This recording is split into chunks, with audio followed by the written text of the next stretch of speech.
Hello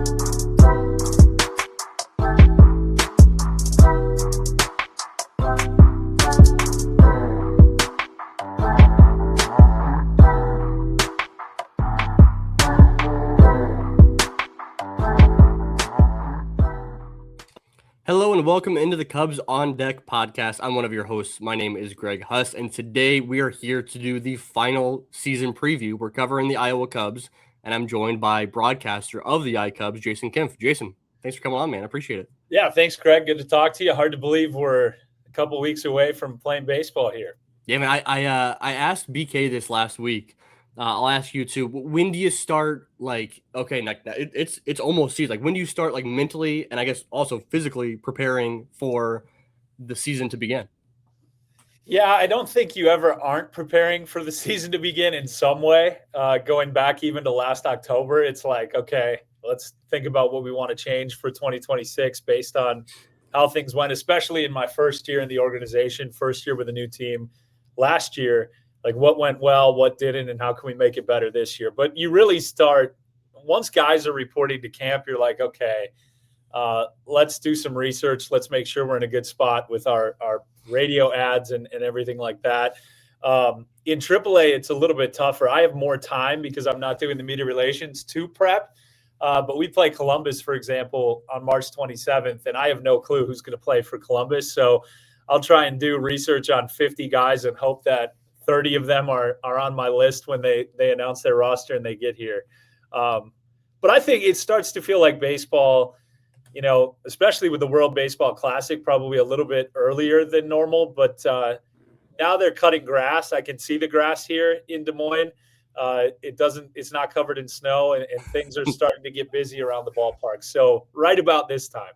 I love it, man. I think that I mentioned to you off air, it's always good to do this Iowa Cubs preview last. I think that Luke Maley over in Myrtle Beach gets a tough gig every year where he's covering guys that, like, I mentioned it last week, where it's like, it's dudes that we haven't even literally have not seen play on TV. You guys haven't seen play in person at all. Like, versus when I'm talking with you about the players we're talking about today, like, a lot of them you've seen last year in Iowa, and even the guys you haven't seen in Iowa, like, at least you know of from their time in Knoxville and South Bend coming up. Luke is, like, going in blind to a lot of this. So you've been doing your basically your version over the Iowa Cubs version of affiliate previews, covering every player at every position. What it seems like, what's that been like, covering the team up to this point? Has it prepared you for this podcast episode, I guess? Yeah, it did. It was kind of a free way of doing homework without having to just cram, right? That's the goal when you're in school. And I never did it when I was in school, but this kind of gave me the background to be ready to talk about this. But it was something to, you see minor league websites sometimes, and a lot of them have game stories from last September on them, and it's kind of a bad look. So it's a way to have some new content. Again, I don't know much more than the average person at this point in terms of who's going to play here, what the opt-out situation is, but it's kind of a fun look into, who might be here on March 27th. And again, a lot of that can change. I think a lot of the faces that are going to be here just from putting it together are familiar faces. And if they're not, they're guys who you've probably heard their name before in the big leagues for somebody else. But just quickly on Luke and Single A, it's even tougher now that they got rid of rookie ball, right? Because these guys are 17 and 18 and literally have no stats unless they played in the ACL to even reference. And you don't have bio information for the Latin guys. So it's you find out when they get there. And it's kind of an exciting way to live life, but it's also like you don't know who's going to be good, who's not going to be good. And in Myrtle Beach's case last year, who might be really bad and then really good by the end. Exactly. So I'll set up this episode in the way that I've set up the other previews, is that we're going to be covering guys here today. And my goal with all of these previews is just to make sure that we're hitting on as many of the main prospects throughout the system as possible. And so the players we're covering today may or may not be assigned, like Jason was kind of hinting at, may or may not be assigned to Iowa out the gate. But we want to cover them here. I've made my projections. You can go find those over on my social media about where I project certain players to be.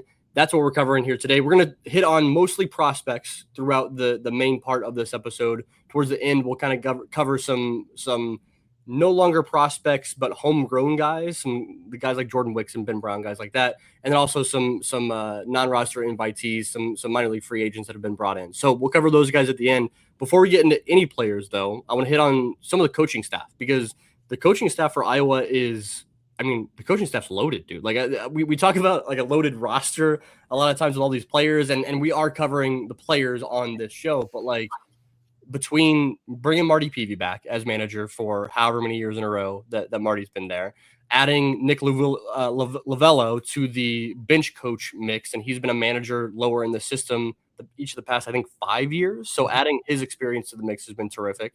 You bring Tony Kagul back as pitching coach, but also add Jamie Vermilia as I don't know what their titles are, co-pitching coaches. That's a loaded staff, dude.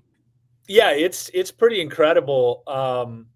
Just the group that they've put together. And I thought it was a really good staff last year. And there was some talk in the offseason about Rachel Fulden and Rick Strickland leaving as the hitting coach department. And then who is going to be here in that, because two people left. And so two people need to come in. And I don't even know that we mentioned it, but Damon Miner, who was a big league hitting coach, is now the iCubs hitting coach. Like, that feels like a big win. Taylor Fortney, who's been here in the past, is the assistant hitting coach or one of two hitting coaches. And then you mentioned it, like the whole staff, it feels like I don't want to say better, because I think last year's staff was good as well, but it just got fortified. Kyle Moore, who was our bench coach last year, is going to be the AAA manager for the Rangers now. So that was cool to see him do that. And Corey Ray might have been in line to be the bench coach. He's now going to coach first in the big leagues for the Nationals. And you bring in, like you mentioned, Nick Lavello, whose dad is a longtime manager, and everybody in the Cubs organization has something good to say about him. And yeah, I think it's an opportunity for guys to see familiar faces and maybe learn something new. The guys that were here last year hear a different voice say it or approach it a different way. And yeah, it is a really loaded coaching staff with big league connections, big league experience. You see a lot of these coaching staffs starting to trend younger and younger, but this one has some of that, but also those guys that just love baseball and have been eating, sleeping, breathing baseball for 45 plus years. Speaking of trending younger on coaching staffs, let's go away from Iowa for just a brief moment, because Dixon Machado, who spent last year and 3 of the past 5 years, I don't know how it's set up, in Iowa as a player, is now retired as a player, and he's a manager down for the Arizona Complex League, which is like, that's super, super cool. You probably got lots of experience working with Dixon during his time in Iowa last year. I love Dixon Machado. I didn't know that he was going to be part of the coaching staff. I got the sense starting around August last year that he wasn't going to play again this year. I've shared the story a few times, so forgive me if people have heard this, but he had his son, who I want to say is like 11 or 12 years old, at the ballpark. And we were talking in the dugout, and Dixon goes, yeah, my son said, Dad, remember when you used to be good at this and hit home runs and stuff? And he goes, man, I hate kids sometimes. But like, he you could tell he thought it was probably time. And on the opposite side, Carlos Perez, who was the same age, was having a great year and said, I want to keep playing as long as I can. And he's going to do that with the Astros this year. But Dixon, I got to see him at one of our kids' camps, working with kids like 3rd grade to 6th grade. And he was awesome, and sharing from his experience and teaching them things in a way that they could understand. So if he can do that, I think working with guys at the very beginning of their professional career, he's going to be a great fit for that. And was somebody personality-wise who the Cubs wanted to keep around.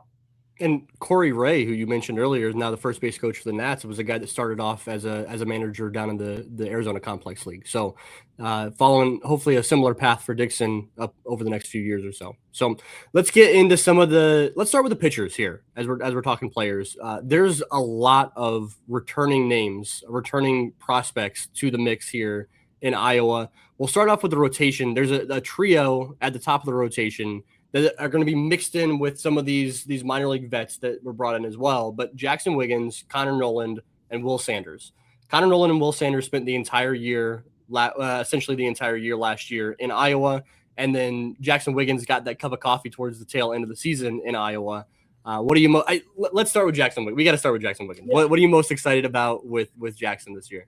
It's kind of feels reminiscent to Cade last year, where he was the guy that you're just waiting to find out what the rotation looks like. Like, where is Jaxon going to pitch? Is it going to be here for that first 3-game series, or is it going to be in Louisville?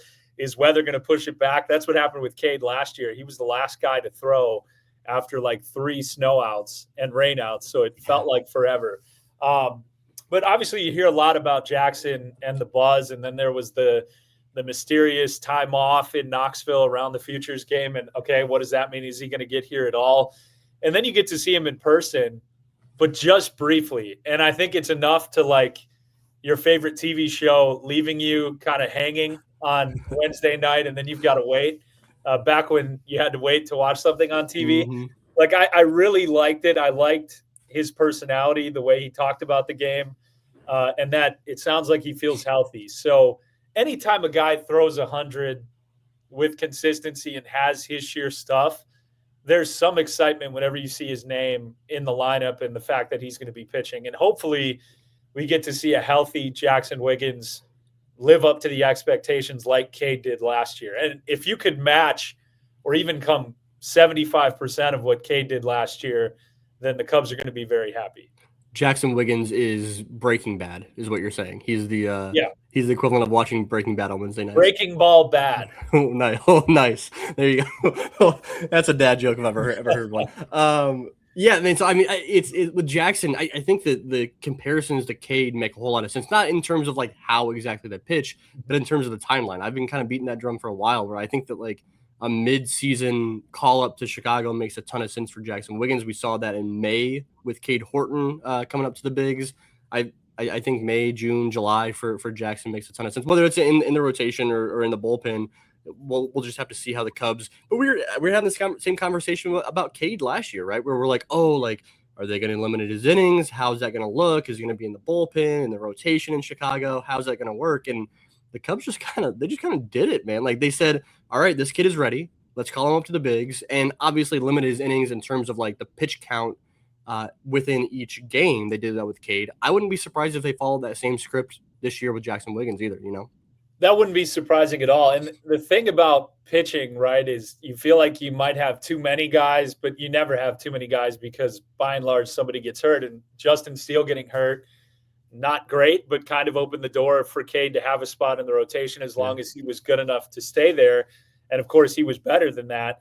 Now you're hoping to have Steele back relatively early in the year, and then you added Cabrera, and you have all the other guys. So Assad and Brown could be in AAA, could be in the bullpen.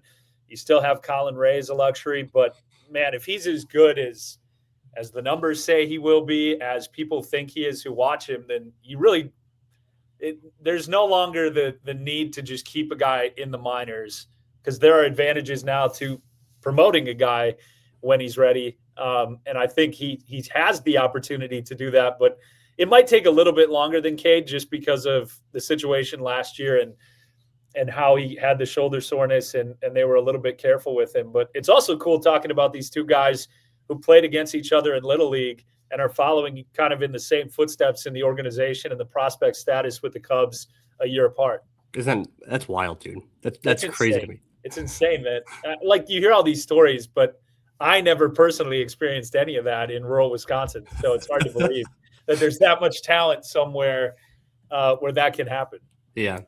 The two other guys I mentioned, Connor Noland and Will Sanders, Bulldogs on the mound. I mean, they remind me of each other a lot in the way that they go about attacking hitters, attacking the zone, doing so with maybe stuff that's not outrageous, right? It's not a fastball. It's not a fastball that looks like Jaxon Wiggins hitting 99. It's not a slider that is outrageously impressive. But I think the stuff is good for each of these guys. They're not a pure pitchability dude. Like I see a lot of like Kyle Hendricks thrown out for Connor Noland and maybe even Will Sanders to a certain degree. First of all, unique situation with Kyle Hendricks. Like it's like when guys get compared to Greg Maddux, where it's like these, you can't just take this dude who was a command specialist and say, oh, look, it's the next Kyle Hendricks. But I do think like command plays an incredibly important role in both Connor Noland and Will Sanders. And there were times last year where that escaped him from game to game. but all in all, pretty impressive for both these guys. Yeah, I'll start with Connor. He was the opening day starter, and he was great in that first start against Omaha. And both of the guys are from programs in the SEC where they had that, ability to face off with big leaguers and good professional players already in college. So Connor just missed getting 10 wins last year. He had a number of chances down the stretch. He threw the most innings on the team. He had the most strikeouts. He had the most wins and just couldn't get number 10, which I know is a number, and it's a number that means less and less to people who follow baseball each year. But he said it would have been nice to get 10. But just a guy that works hard, like you mentioned, nothing jumps off the page, but guys have trouble squaring him up, and he'll rack up strikeouts. And then he'll have, and you kind of alluded to it, one of those starts where he walks 4 or 5 guys and he gets hit around a little bit. And that's what happens when you don't throw 98, 99. But he does have good stuff. And I think if you watch hitters try to hit against him, you can see that it's pretty evident that he has a pretty deep bag of tricks, and he can use those to get outs. And then Will, he started the year in Knoxville, pitched well, came up and got off to a really good start, and then had some kind of mystifying appearances. Like there was the game where he started and we were really short on pitchers. So Marty put him in left field the first inning because he'd gotten 2 outs but thrown like 35 pitches. They needed him to throw more, but they can't throw more than that per inning. So Parker Chavers finished the inning, and then Will Sanders came in and got a couple of at-bats and struck out 10, which was his career high. But it didn't make sense. He couldn't get anybody out in the first inning, ends up striking out more than he has in his career. And that happens to guys the first time they come to AAA. It's a tough league, a lot of hitters' parks, a lot of guys who could be in the big leagues right now, and then kind of the weird vibe in the clubhouse where half of the guys are upset that they're there, half of the guys are really excited, half of the guys are sick of being there. I know I said 3 halves, but some of those fall into both subsets of the population. But yeah, so I think I'm excited to see what he looks like this year. Will's a very focused guy and routine oriented. Like he's out in left field by himself, stretching on a yoga mat at 3:00 every single day, whether he pitches or not. And I really think that he can have a better year numbers wise this year, but certainly have those moments again where he looks dominant. I think I've described Connor Noland as being like starting pitcher number 10 on the depth chart for the Cubs organization right now. And at first glance, you're like, oh, starting pitcher 10, like that's pretty low on the pecking order. But man, like you alluded to it earlier, like that depth is incredibly important for a pitching staff in the major leagues over the course of a year. And starting pitcher 10 ends up making a start every once in a while in the big leagues, right, over the course of that season. And so I think it's a really good place for him to be. And obviously AAA depth, he wants more than to be AAA depth for the big league team.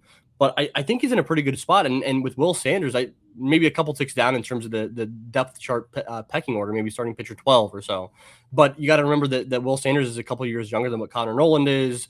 That was, again, his first taste of AAA last year. And so, yeah, I'm excited for I'm especially excited for Will Sanders this year in 2026 and to see how he kind of takes what he learned in 2025, what he built upon over the offseason, and how he kind of tackles that level this year in 2026. So yeah, both those guys are super, super intriguing. The relievers I wanted to touch on here, there's 2 names, and we've seen a decent amount of both of these guys in MLB spring training so far this year. Riley Martin and Jack Neely, both 40-man roster guys. Riley Martin just added to the 40-man roster this past offseason. Jack Neely added the year prior after he came over in the trade for Mark Leiter Jr.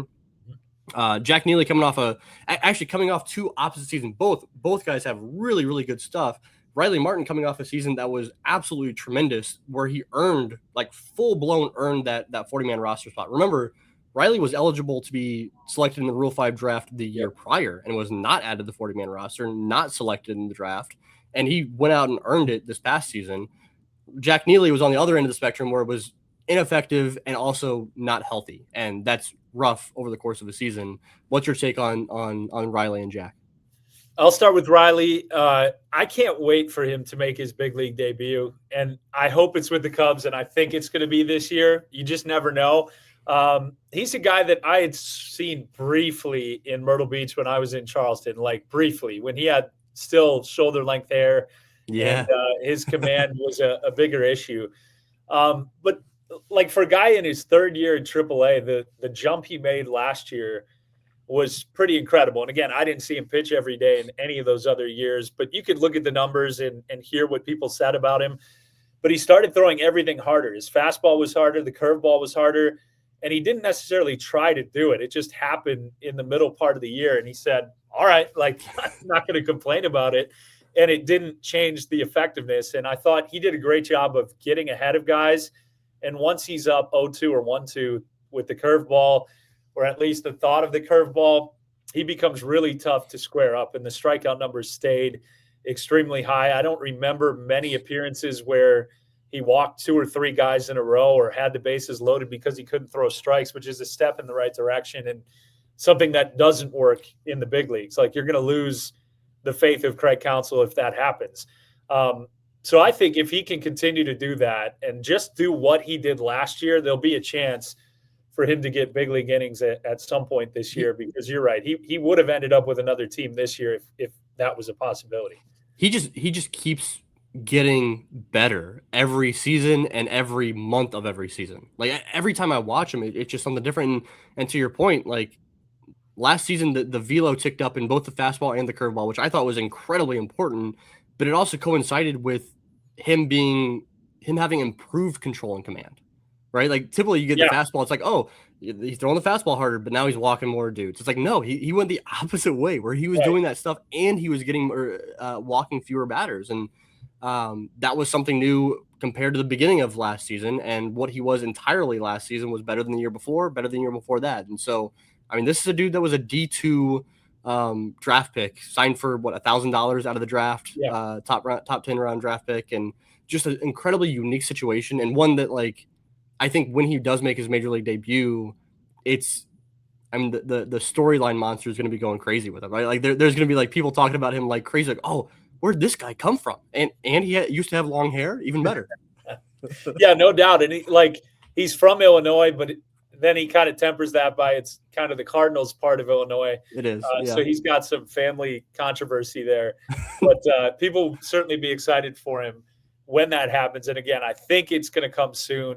And I hope it's with the Cubs and early this year. And then to finish off your question, Jack Neely, like, he looks like a reliever, 6'8", the mustache, throws hard, and he got off to a really good start as sort of, in minor league baseball, you don't have a closer, but you have guys who can work the 8th and 9th inning, and it was him and Palencia at the beginning of the year and Hollowell, and he was really good. And then he spent a little bit of time on the injured list and came back and wasn't quite healthy. And just, there were outings where he couldn't throw a strike. And when he did, it got hit really hard. But you never heard anybody talk negatively about him character-wise or what the future holds. I think it was just, we need to get him healthy. So they finally shut him down for an extended amount of time. He came back at the end of the year and at least was in the zone. I don't think the stuff was quite where it would be when he's healthy. But he's a guy that, you mentioned it, the year they traded for him in 24, he got a big league appearance at the end of the year.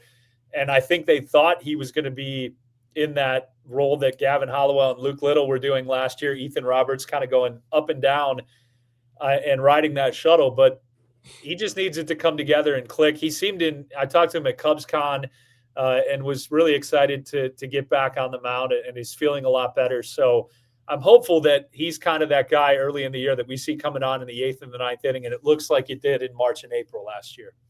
Yeah, I'm excited to see what a healthy version of Jack Neely looks like, because that could be really, really impressive this season, both in Iowa. And I think it's important that he gets some time in Chicago this year, right? Like, it's tough. He's in a tough spot with kind of being a reliever on the 40-man roster that didn't see the bigs last year. Like, relievers need to kind of show how they can impact the big league roster quickly, or else that spot on the 40-man roster looks tough. And so I think it's important he does play in the major leagues this year for the Cubs.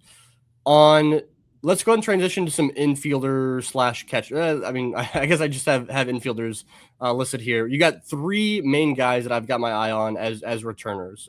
One is Jonathon Long, who, I mean, we've been talking about Jonathon Long like crazy over the past maybe not quite 2 full years, maybe a year and a half or so.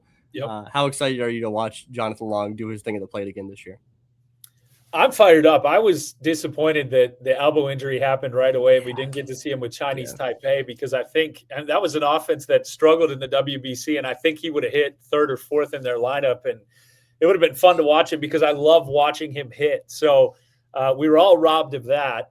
And on the other side of that, when Tyler Austin got hurt, you were like, well, maybe if he has a great spring, there's a chance. I don't know that they'd want him to debut in an opening day situation where he's not going to play very often, but there was at least that sliver of possibility. Now I've seen that he's been cleared, which should hopefully put him in line to be with us to open the season, if that's the decision the Cubs make. But I can't wait. Like, he just commands the strike zone. He hits the ball hard to all fields.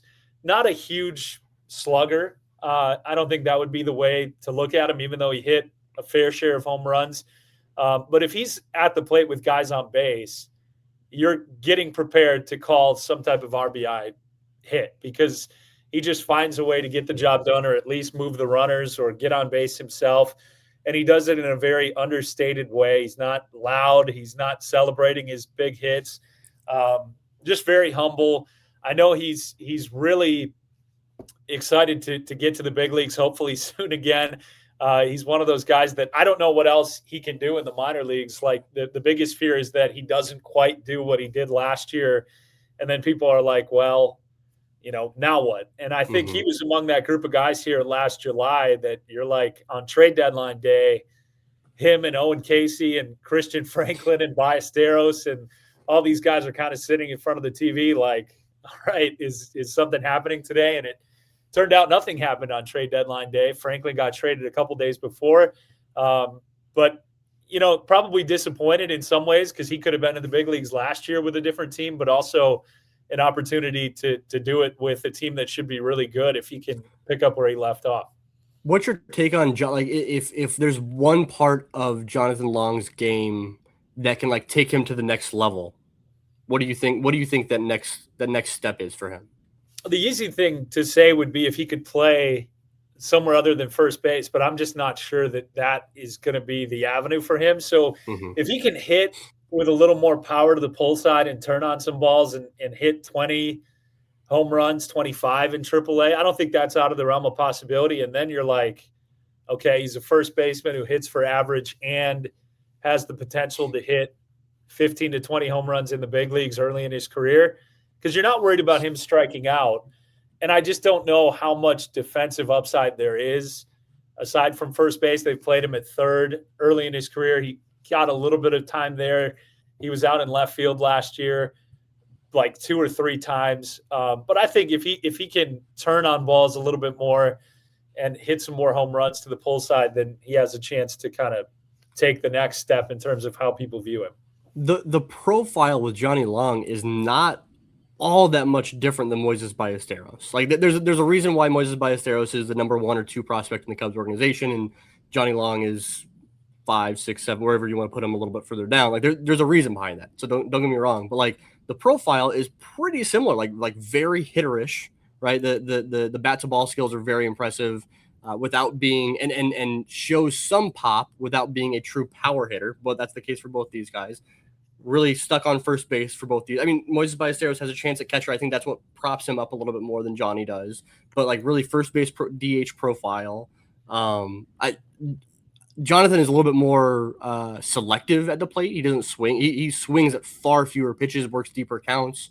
But there's a lot of similarities between those two dudes.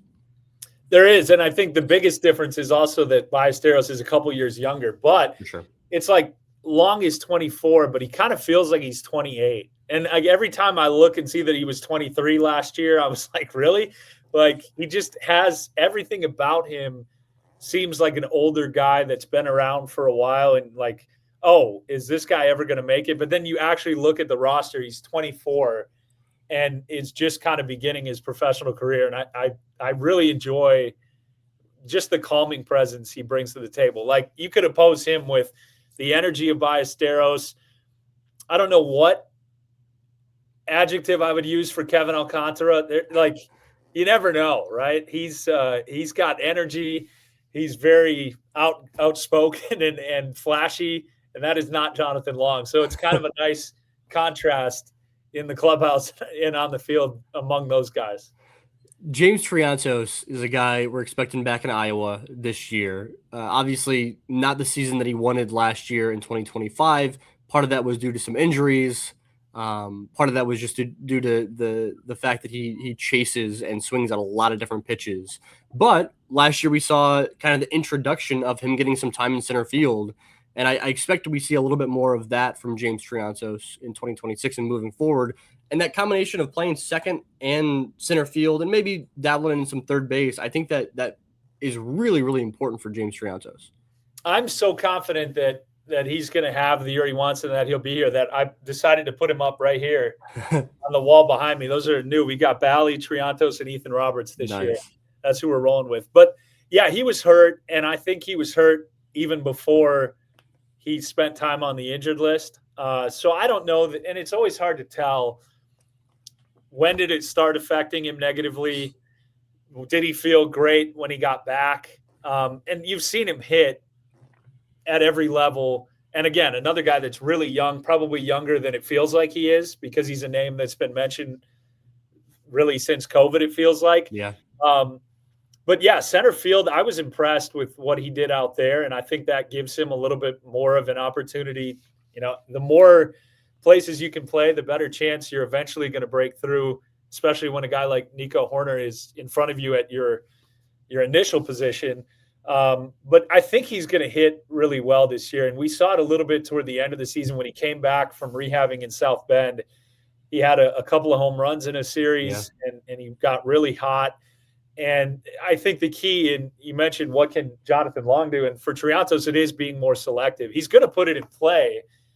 And you're not worried about him striking out. What you're worried about is him making weak contact on pitches that he doesn't have to swing at early in the count. And, if he can be a little bit more patient with his speed, if he gets on base and then choose to be aggressive in the strike zone, again, then you have a chance to become the prospect that people viewed him as, 36 months ago or 24 months ago when he was a top-of-the-line guy that was a surefire big leaguer.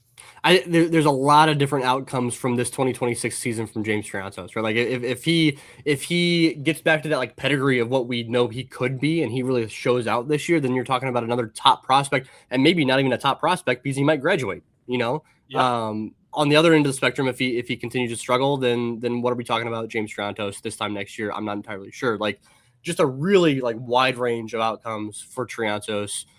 Maybe not quite as the widest range in the entire system, I think, is Kevin Alcantara. We'll talk about him a little bit later. But James Triantos, it's going to be I'm going to be watching a lot of James Triantos this year and seeing what is legitimately James Triantos and what was we can chalk up to some of that injury from a year ago. So the last infielder that I want to talk about as far as returning guys goes, Hayden Cantrelle is a player that I find just like really, really interesting. We had him on the podcast this offseason, and I mean, I think this is a minor league depth guy for the most part, but like he was also a minor league Rule 5 draft pick. He wasn't like a major league Rule 5 draft. He was a minor league Rule 5 draft pick, and by all accounts has been incredibly successful based on that background of him. I really like Hayden Cantrelle. I like what he brings to the table, playing multiple different positions. I have him listed here as an infielder, but he got lots of run in the outfield as well last year. Excited to see him back in AAA this year, and he's gotten some time in big league camp, big league spring training games this year so far. Yeah, Hayden is another guy that I'm a big fan of, kind of in that Connor Noland, Riley Martin vein, where I hope at some point things break right and he gets an opportunity somewhere, even if it's for a week or two at a time, because I think he's the kind of guy you can fall in love with as a baseball fan, where he came up as a highly regarded shortstop prospect, drafted in the 5th round during COVID by the Brewers, gets traded shortly after that to the Giants, and then again Gets as you mentioned, a Rule 5 pick by the Cubs, and has kind of been all over the place. But he's a switch hitter, so he's got versatility at the plate. He has a little bit of power. He hit a grand slam to win a game in Vegas last year. And then the defensive versatility, again, he started playing the outfield a lot. And he had the most memorable, to me, moment of the Iowa Cubs season in our last series of the year.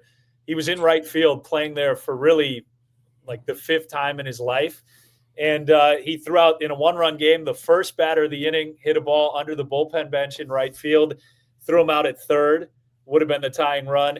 And then to end the game on a line drive over his head, he played it perfectly off the wall and threw a dart to second to cut down the runner there to end the game. So 2 outfield assists in 1 inning to win a baseball game. It doesn't get much better than that from the defensive side. And I know that Marty Peavy loves Hayden Cantrelle, thinks he has great arm strength. He's got speed. He has the utility type of experience where he can go anywhere. He's kind of like he's the AAA version last year of what Matt Shaw is going to be in Chicago.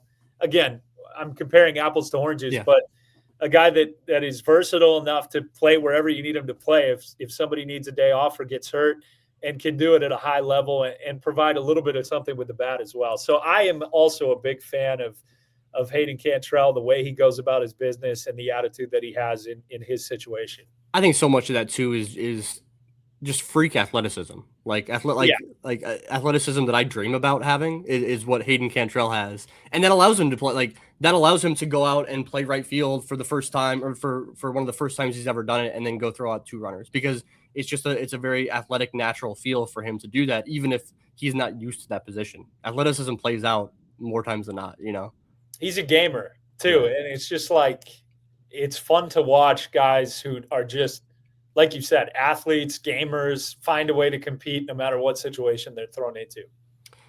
A couple of new, we'll call them new infielders. We'll start out with the guy that's kind of a new, and he's new for you. It's BJ Murray Jr., right? We saw BJ Murray Jr. get, he played all year last year in AA Knoxville, but the previous year he did get some time in AAA Iowa, and so that's why he's kind of like quote unquote new. Really excited to see what we see from BJ Murray. And then the other guy I want to throw into this mix too is Pedro Ramirez, who is a new 40-man roster guy. And he has just kind of chugged up the system 1 rung at a time. And now he's on the 40-man. He's in AAA Iowa. He's still super, super young and ready to roll. What gets you excited about those 2 players, seeing them for the first time in Iowa? Yeah, I think Pedro Ramirez is, of the guys who are going to be new, is probably the guy I'm most excited to see for the first time. Again, I saw him briefly in Myrtle Beach, I think, years ago. But again, that's a very different person than you're going to see now. But you just look at, and if you group BJ Murray and Pedro Ramirez together, 2 of the best hitters in the Southern League last year. I mean, they were top of the league in pretty much every offensive category. So that's fun. And I actually randomly, the time I filled in for Alex Cohen with the iCubs in 24 was in Nashville when BJ Murray was there. I know he wasn't there long, so I got to see him play in AAA. And I know it didn't go the way he wanted to, but man, if you look at what he did last year, it's got to give you some good feeling about what he could do this year, and having seen the level before, and hopefully learning some things and then putting into practice last year. I know he hasn't hit probably how he would have wanted to with Great Britain so far, but there's a lot of factors that go into that. But that WBC experience is going to be helpful for him, like competitive at bats already at this point of the year. I'm excited to see BJ Murray as well. But man, Pedro Ramirez, everything I've heard, a Gold Glove winner at third base, plays some second base, has the versatility there, and is just scrappy and finds a way to get on base. Like, that's a lot of times in minor league baseball, we get enamored with what top prospects are there. And, oh man, that team has 15 top 30 guys. They're going to be great. But a lot of times those teams struggle because they're younger. They're prospects because they're younger. It's the sort of scrappy guys, the fundamental guys. If a team has a bunch of those, like Pedro Ramirez type guys, those are the teams that are good. Again, I don't know in AAA, one team can be good one week and bad the next because of the roster movement. But I think those are the types of guys that you can build a winning formula with and watch them play really good baseball day in and day out. Pedro Ramirez has spent 2 of the last 3 seasons playing in first Myrtle Beach, then South Bend, which is fine, but then in Knoxville. 2 of the last 3 seasons has been in leagues which are extremely difficult to hit in, which is the Carolina League and the Southern League, and in ballparks that are more difficult than the rest of the league, already in a league that's difficult to hit in Myrtle Beach and in Knoxville. And so I think that he is going to have an absolute blast playing in Iowa every day and being able to, because you look at his numbers, you look at Pedro's numbers and BJ's for that matter. But if you look at Pedro's numbers and while they were tops of the league, if you're viewing compared to the league, if you're just looking at his numbers, if you're looking at just his baseball reference page, you're like, these numbers are fine. They're good. They don't jump off the page at you. But part of that is because he was playing in pitchers, extreme pitchers environments. So I'm excited for him. I bet that he is thrilled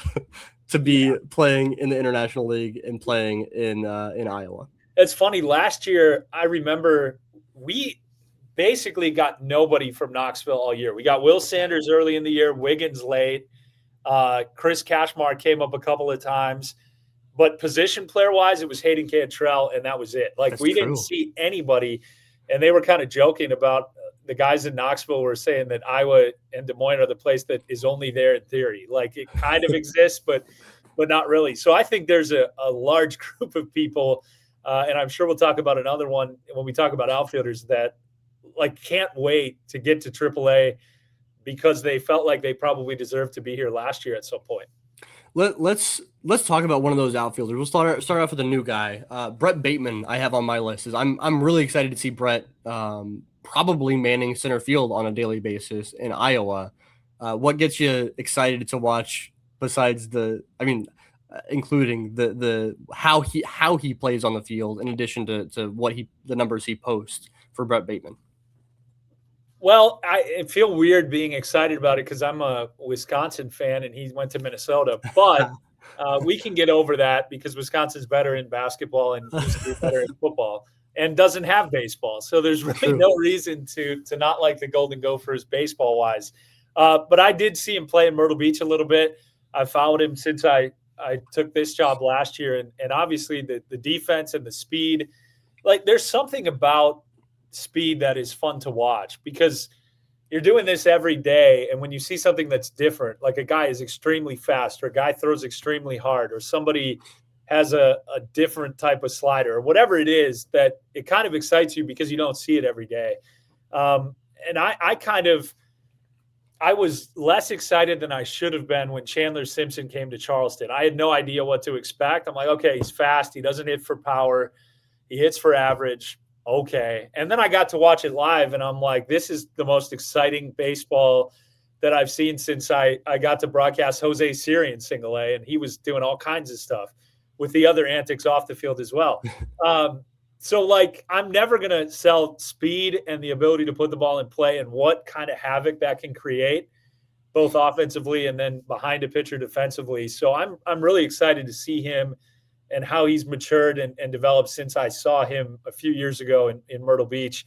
And, you can't have enough of guys who just put the ball in play. I know that's where the game is going in a completely different direction, but in order to score runs, the ball has to be in play. And guys who can do that with regularity and then have speed are a big part of winning baseball. And coming off of a season where he wasn't healthy the entire season, another dude. We're kind of going through a lot of these guys on the Iowa roster, but excited to have a fully healthy season of Brett Bateman. That's important. He also is getting a lot of run in spring training. He is playing a lot of games for the Chicago Cubs in spring training this spring. So that's super exciting. We talk about the guys who actually go to the WBC, but then if you have a team that has a lot of guys go to the WBC, then all of the guys who wouldn't be playing have to fill in those spots. So there's plenty of at-bats to be had. 100%. All right, let's talk Kevin Alcantara. He's the last guy I have on my list here. I mentioned it earlier. I think there's such a wide range of outcomes for Kevin Alcantara this year. This is his final option year. He cannot, starting in 2027, he cannot be sent down to the minors without clearing waivers. So you're looking at a guy that is still a top 100 prospect in all of baseball, still incredibly impressive in the power displays, the defense, the speed, the arm. Like, he has all the tools that are very, very impressive, but his inability to hit sliders that are going out of the zone. I've hit on it countless times on this podcast, and I'm sorry for listeners out there for listening to me talk about this again, but I think it comes down to that, right? If he's able to lay off sliders out of the zone, I think it makes a big difference in his development on a team that is losing to free agency Ian Happ and Seiya Suzuki next year. There's going to be an outfield spot available for Kevin Alcantara next year, and it's his to go out and get.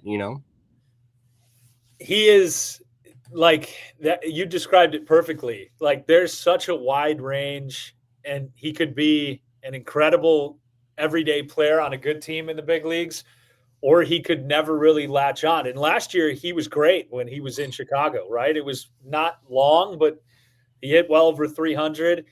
And it's funny, I always like the raw talent is just oozing when you watch him run, when you watch him swing the bat, when he connects. There's catches he makes, there's balls he hits that nobody else can. And Marty Peavy says it all the time. When we walk into a ballpark, we have the most talented guy in the stadium coming off of our bus.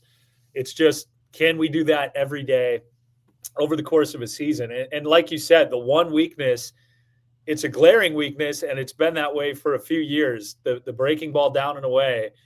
And how do you get him? And trust me, he's working on it. The hitting coaches were working on it with him last year. But like, just go out and do it. If you can lay off of that pitch and just look for fastballs or breaking balls in the zone, he can be a top half outfielder in the bit. Like, he has all the ability to do it. And like, even looking back at his numbers with us last year, I'm surprised he hit 266 with 17 home runs. I saw all of it, but it felt like he hit 245 and had 12 home runs, which is a tremendous honor for him, or an accomplishment that he did that kind of under the radar. But you just feel like there's a little bit more there that you can get to. And maybe being out of options is kind of the point where he says, all right, it's go time now. And I'm hopeful, because if you get that version of him, it could be really, really exciting and impossible to keep him in AAA. Kevin Alcantara is a better version of Alexander Canario, as Canario was coming up with the Cubs, and Alexander Canario was just a better version of Nelson Velasquez.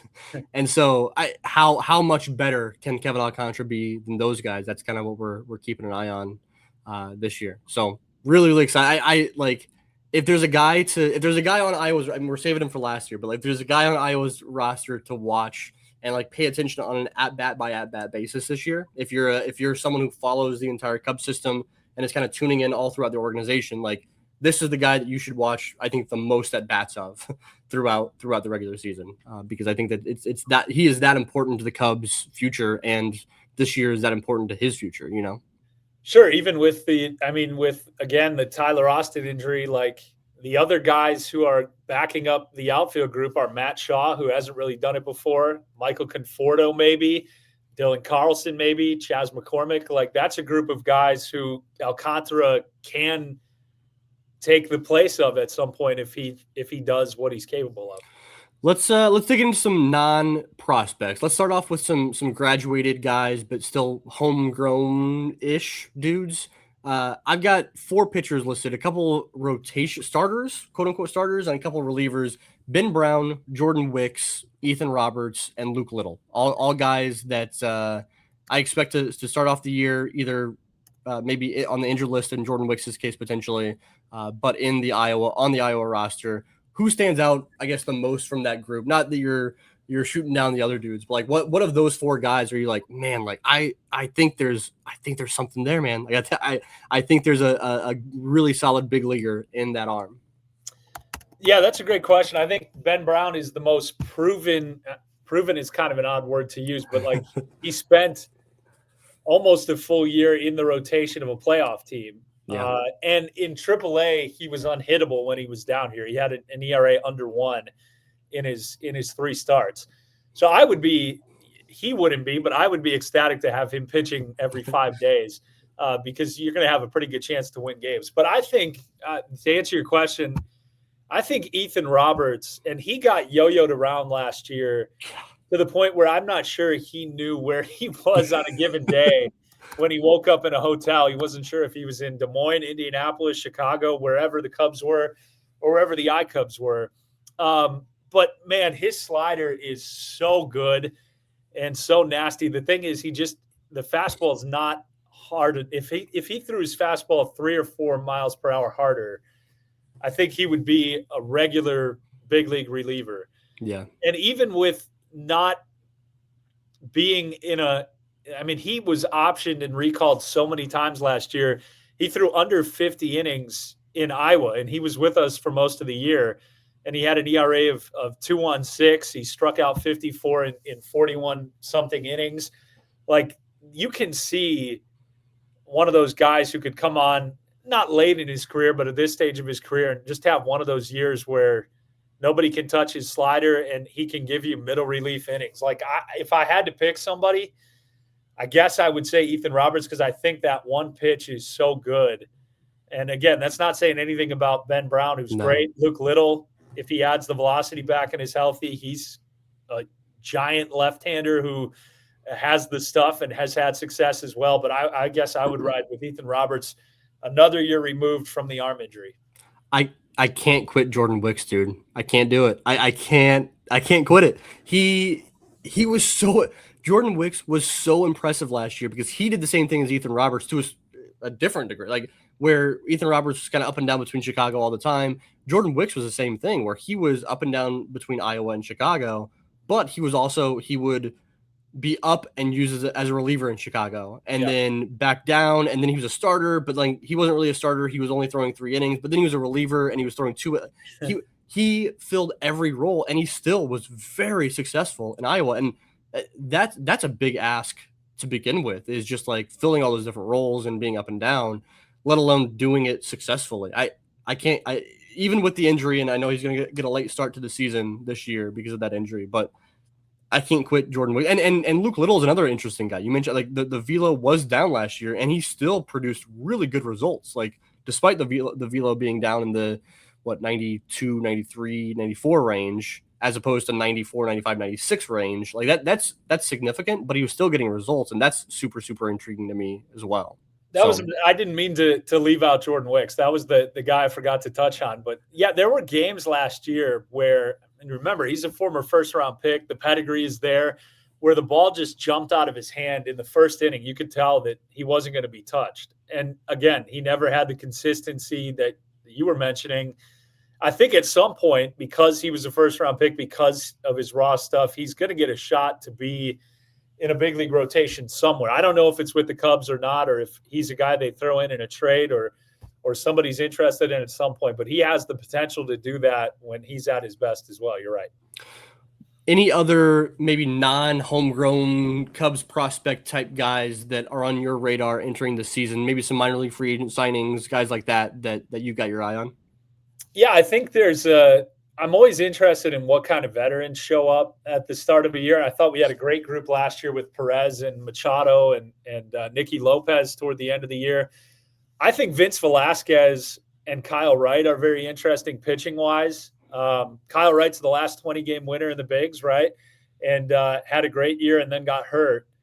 And the story on how he ended up here is pretty cool, that Mike Soroka, who was only with the Cubs for couple months and got hurt and was down in Iowa for a start, told him, as a fellow Braves prospect back in the day, like, you should try to sign with the Cubs and see if they can help you out and get you back to where you were. So I think I read that he has an opt-out after spring training, but based on that conversation and how he feels about the Cubs, I think it was in the Chicago Tribune that he's probably going to accept his assignment to Iowa. And he pitched for Omaha a little bit last year, but was hurt. So I'm excited to see anybody who won 20 games in the big leagues. Like, yeah. I don't care where they're at in their career. There's probably something there. And then Vince Velasquez was really good with Columbus last year, and is another guy who, with the Phillies most notably, was in the big leagues for a long time and was successful, that I'm excited to see. And I guess one more would be Owen Miller on the position player side. I know he's a Craig Counsell guy. from their time in Milwaukee. But Owen Miller is a guy that kind of like Hayden Cantrelle could play anywhere on the field. He could play first base, and he's probably going to hit in AAA somewhere around 290 to 300. So that's another guy that's just fun to watch come to the ballpark every day, and they're going to handle their business. Yeah, Owen Miller was the guy I was keeping an eye on. I think there's a decent chance Owen starts the year in Chicago. Actually, Yeah, he's been playing a lot of first base in spring training, but we know he can play. He also played when he came up, he wasn't really known as being able to play shortstop. He was a second baseman, third baseman, a little bit of outfield, but actually last year when he was playing for someone in AAA, what organization was he in last year? Owen, he was with out west Rockies, I believe. That sounds right. Yeah. Wherever he was playing mostly shortstop, which was that's encouraging as well. So, Owen Miller's the guy. He's a Wisconsin guy. He was born and raised in Wisconsin somewhere. He went to Illinois State, my stomping grounds down here. So, I'm really excited about Owen Miller. That's for sure. And the two others, Scott Kingery is one, and then Justin Dean, who was in the big leagues with the Dodgers briefly. I wonder if he got a ring. I'll have to ask him. Assuming he's here. Oh, he had to have, right? He had to have. I mean, it's the Dodgers. They could probably give a ring to everybody if they wanted. They do. Yeah, that's fair. All right, man. Anybody else you want to mention here? I don't think so. Okay. I'm interested to see the catching position, I guess, would be like Christian Bethancourt is probably the everyday guy. He's got a tough act to follow from Carlos Perez a year ago. Yeah, I don't think he's going to hit 320 with a whole bunch of home runs. But Christian Bethancourt is a good guy to handle your pitching staff, and he's looked all right in the WBC. So catcher is – I wonder if they'll bring guys in on a pretty regular basis, because that position in the whole farm system is kind of a big question mark. It's a big question mark. Yeah, I think you got Christian Bethancourt. The Cubs brought in Eric Yang on a minor league deal, and then Casey Opitz has been hanging around. I think he got some run in Iowa last year as well. But yeah, just a very interesting position in this farm system, and I don't necessarily mean that as a fun, interesting situation there. I wanted to hit on one last thing before we wrapped up. You guys got the Field of Dreams game this year, right? This is happening later this season. You excited for that? I cannot be overstated in how excited I am for that. I was in Quad Cities for a couple of years and never made it to the Field of Dreams. So August 11th against St. Paul. It's the Tuesday before the Thursday big league game there. It's going to be pretty awesome. We're coming from Indianapolis, and then I think we're staying in Cedar Rapids the day before, and big league experience basically. I don't know the details on tickets. I want to say there's something less than 20,000 that fit in there in this year's version. But I would imagine it'll be full, which will be a pretty unique atmosphere. And I think talking to some of the guys from that should be on the team this year at CubsCon, I wasn't sure how this generation of players, how familiar they were with the Field of Dreams or Kevin Costner. Hard to believe as it is, but I talked to Riley, I talked to Ethan Robertson, I talked to Gavin Hollowell, and they were all fired up about it. So I think it'll be cool. If the guys embrace it, it has a chance to be really special. Yeah, I'm very excited from a fan perspective, even that you guys are playing out there. So very, very cool. Give me the rundown. I know you mentioned earlier. When does the season start? Where can we listen? Where can we watch? How can we find Iowa Cubs baseball in 2026? Sure. We get underway March 27th, a 3-game homestand against Columbus. And after that, we're 6 games on the road, 6 at home the rest of the way. I just got the marquee schedule. We're on 28 times this year, including opening night. So that'll be a pretty exciting slate of action. It's like a third of our home games. And it's cool because a bunch of those are the entire weekend, like Thursday, Friday, Saturday, Sunday will be on marquee. So I'm excited about that. Hopefully a bunch of Jaxon Wiggins starts on there. And if you're interested in the regular games, you've got a whole bunch of ways. MLB.TV. You can choose the Cubs as your favorite team, and you'll see the minor league teams. Valley Live is a free video option for every game. And then the audio side, I'm excited. We added an FM radio station. So we do have a radio network now. Nice. It's a pet peeve of mine when they say blank network and it's only on one station, but that's just being a nerdy radio guy. So we're on an AM station and an FM station here locally. And then you can find the link to the audio on the Iowa Cubs website as well. Very good. Well, Jason, I appreciate you coming on. I'm excited for the Iowa Cubs season. I know you are too. And best of luck this year, man. Yeah, can't wait. Thanks for having me, Greg. All right, everybody out there listening, appreciate you tuning in. Check us out all over on the Cubs on Deck YouTube channel. Leave us a like and a subscription over there. Leave us a comment below. What player are you guys most excited to see in Iowa this year? You can find us on Apple, on Spotify, and all that good stuff. And thank you guys so much for listening. We'll be back in your ears very shortly.